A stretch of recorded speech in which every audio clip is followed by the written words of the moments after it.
ನೀವು ಟ್ರೋಲ್ಗಳಿಗಂತೂ ತಲೆ ಕೆಡ್ಸ್ಕೊಳ್ಳೋದ ನಂಗೆ ಗೊತ್ತು. ಆದ್ರೆ ಒಂದ್ ಟ್ರೋಲ್ ಆಗ್ತಾ ಇತ್ತು.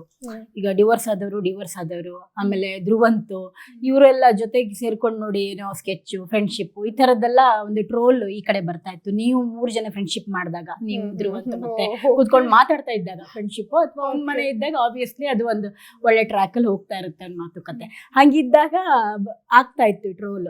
ಅದಕ್ಕೆ ನಿಮ್ಮ ಒಂದು ಅನಿಸಿಕೆ?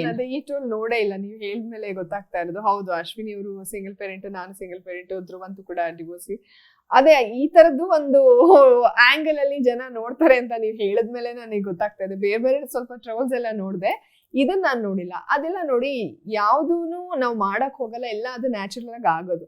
ನಮ್ಮನ್ನೆಲ್ಲ ಒಂಟಿಯಾಗಿ ಕಳಿಸ್ತಾರೆ, ಒಂಟಿ ಜಂಟಿ ಆ ಕಾನ್ಸೆಪ್ಟ್ ನಿಮಗೆ ಗೊತ್ತಿರುತ್ತೆ. ಅದ್ರಲ್ಲಿ ನಾನು, ಧ್ರುವಂತು, ಅಶ್ವಿನಿ ಅವರು, ಮಲ್ಲಮ್ಮ, ಧನುಷ್, ಆಮೇಲೆ ಬಿಡಿ ರಕ್ಷಿತಾ ಎಲ್ಲ ಬಂದಿದ್ದು, ಅವಳು ಒಂಟಿನೇ. ಸೊ ಒಂಟಿಯಾಗಿ ನಾವು ಒಟ್ಟಿಗೆ ಹೋಗ್ತೀವಿ. ಈಗ ಅಶ್ವಿನಿ ಜಾನ್ವಿ ಫ್ರೆಂಡ್ಶಿಪ್ ಯಾಕಂದ್ರೆ ಅಲ್ಲಿಂದಾನೇ ಶುರು ಆಗುತ್ತೆ. ನಮ್ಮನ್ನೆಲ್ಲ ಒಂದ್ ಗುಂಪು ಅಂತ ಹಾಕಿದಾಗ ನಾವು ಅರಸಿಯರಾಗಿರ್ತೀವಿ, ಅವರು ಸೇವಕರಾಗಿರ್ತಾರೆ. ಸೊ ನಾವೆಲ್ಲ ಒಟ್ಟಿಗೆ ಇರ್ಬೇಕಿತ್ತು. ಏನೇ ಪ್ಲಾನ್ ಮಾಡೋದಿದ್ರು ಸ್ಟಾರ್ಟಿಂಗ್ ಎಷ್ಟು ದಿವಸ ಇತ್ತು ಆ ಕಾನ್ಸೆಪ್ಟ್. ಸೊ ಹಂಗಾಗಿ ಒಟ್ಟಿಗೆ ಇದ್ದು ಆಮೇಲೆ ಅಸುರ ಆಗುತ್ತೆ. ಅಲ್ಲಿ ನಾವು ಟೈಮ್ ಸ್ಪೆಂಡ್ ಮಾಡೋದಕ್ಕೆ ನಮ್ಗದು ಒಂಥರ ಬಿಗ್ ಬಾಸ್ ಒಂದ್ ರೀತಿ ವೇದಿಕೆ ಆಗುತ್ತೆ ಎಲ್ರಿಗೂ ಅಷ್ಟೇ. ಯಾರೀಗ ಇವ್ರ ಜಂಟಿಗಳು ಯಾರ್ಯಾರು ಒಟ್ಟಿಗೆ ಹೋಗ್ಬೇಕು ಅನ್ನೋದು ಅದು ಪ್ಲಾನ್ ಇರಲ್ಲ. ಗಿಲ್ಲಿ ಕಾವ್ಯ ಯಾಕೆ ಅಂದ್ರೆ ಅವ್ರ ಜಂಟಿಗಳಾಗಿ ಬಂದ್ರು, ಸೊ ಅದು ಹೋಯ್ತು.